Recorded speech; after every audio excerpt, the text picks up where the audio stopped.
අද ගොඩාක් ලස්සන දවසක්.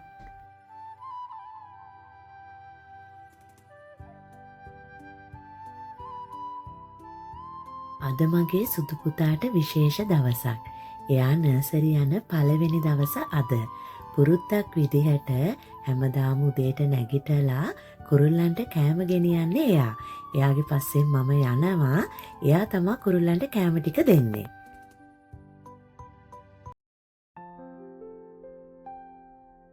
කුරුල්ලන්ට කෑම ටික දීලා ගේ ළඟට ඇවිල්ලා ආපහු හැරිලා බලාගෙන ඉන්නවා කුරුල්ලෝ කෑම කන්න එනවද කියලා.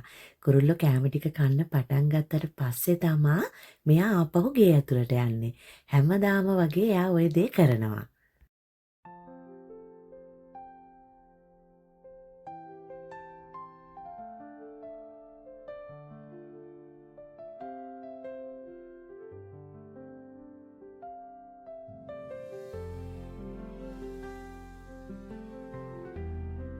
සුදු පුතාට මම උදේට අද කන්න හැදුවේ කිරිබතුයි පළතුරු ටිකකුයි යෝගට් එකකුයි තමයි එයාගේ අද උදේ කෑම එක.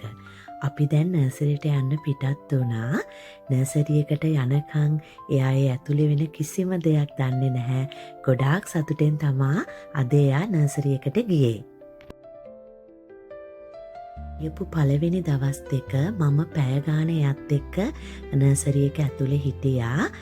ඊළඟ දවසේ ඉඳන් තමා මම එයාව තනියෙන් නර්සරි එකේ තියලා ගියේ පැය 3ක්. ඒ දවසේ යනකොට සුදු පුතා පැය 3ම හොඳටම අඬලා මම යනකොට ටීචර්ගේ අතේ හොඳටම නිින්ද ගිහින් තිබුණා. මේ දේට හැම දරුවෙක්ම පුරුදු වෙනවා.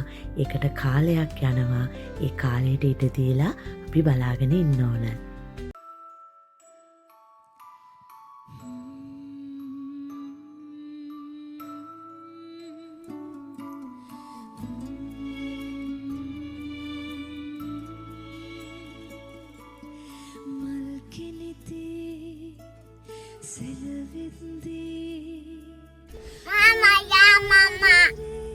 ඔයා නර්සරි යනවද?